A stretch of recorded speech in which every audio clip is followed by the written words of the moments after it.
muslimin, tidak ada sholat bagimu apabila kamu tidak meluruskan tulang punggungmu pada waktu ruku dan sujud. Tidak ada sholat bagimu, sama dengan kamu tidak sholat.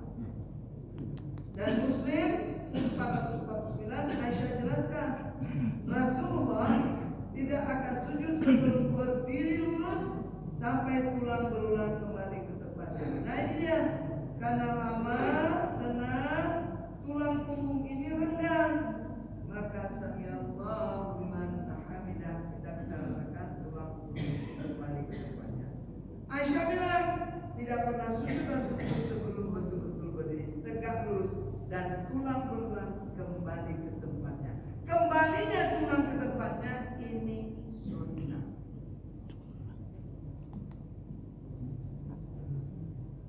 Silakan baca Bulughul Maram 260. Mau sholat, mau husnul khatimah, lihat dulu sholatnya gimana.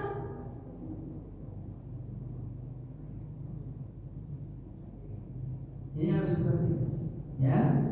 Jadi wasta'inu bis-sabri was-shalah. Sekarang baru berdoa, minta tolong sama Allah dengan sabar dan salat. Allah katakan wa innaha lakabiratun. Itu sabar sama salat itu enggak gampang, berat sekali. Illa 'alal khasyin, kecuali yang khusyuk. Siapa yang khusyuk? Bagaimana di ayat 46? Alladzina yadunnuna annahum mulaqu rabbihim. Itu yang intinya, yaitu mereka yang meyakini dalam sholatnya, meyakini bahwa mereka benar-benar liqa sama Allah, ketemu sama Allah. Alladzina yadunnuna annahum mulaqu rabbihim, mulaqu rabbihim, bertemu dengan Rabbnya, yakin seyakinnya dia sholat, dia bertemu dengan Allah. Maka fadhkuruni adzkurkum, kalau kamu ingat aku ingat kamu. Kita dalam sholat ingat Allah enggak?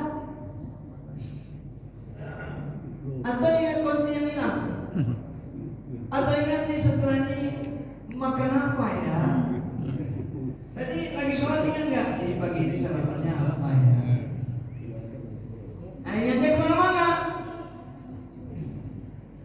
Nah, jadi kuncinya khusyuk banget, yakin ketemu sama Allah. Maka kalau yakin ketemu sama Allah, nggak salah surat 6 ayat 79 pindah lagi. Kita bilang inni wajjahtu wajhiya lilladzi fataras samawati wal arda hanifan. Ya. Baru kita yakin. Kalau kita baca tapi nggak meyakini, berarti setor bacaan, bukan sholat. Setor bacaan, baca aja. Alhamdulillahirabbil alamin maliki yaumiddin iyyaka na'budu wa iyyaka nasta'in ihdinas siratal mustaqim siratal ladzina an'amta 'alaihim ghairil maghdubi 'alaihim amin. Setor bacaan.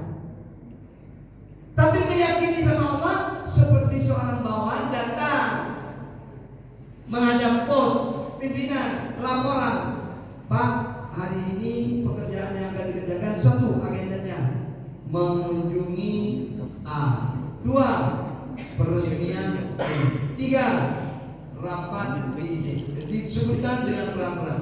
Gak bisa si sekretaris itu datang lapor sama bosnya, Pak, laporan hari ini agenda Bapak ada satu, menguji ini, dua, tiga ini, empat ini. Gak bisa, harus dengan jelas dibacakan. Demikian juga sama Allah, apalagi sama Allah yang menciptakan alam semesta ini.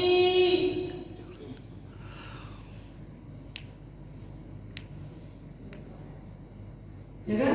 Maka bacaannya juga harus tumanina, harus tartil, waratil Qur'ana tartila. Dan bacalah Quran itu dengan tartil, artinya jelas, tegas, sesuai dengan hukum tajwid.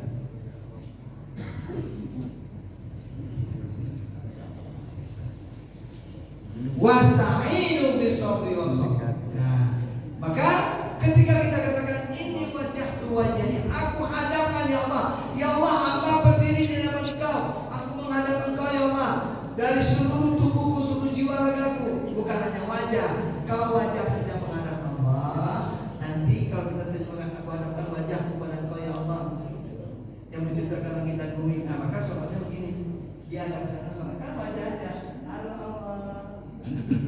Kan banyak ada.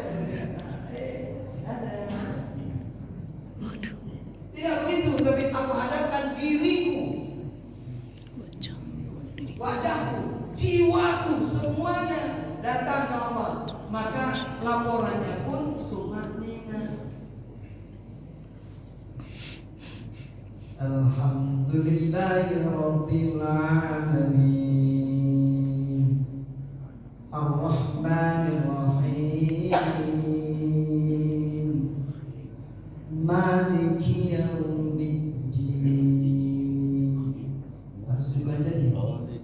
K, huruf K itu bukan Maliki yaumiddin. K itu bunyinya keluar angin dari mulut. Jadi kalau kita tiup K ada angin. K. Maliki yaum. Tasdid apa? Sukunnya kelihatan. Jadi harus dipelajari sama dengan baik.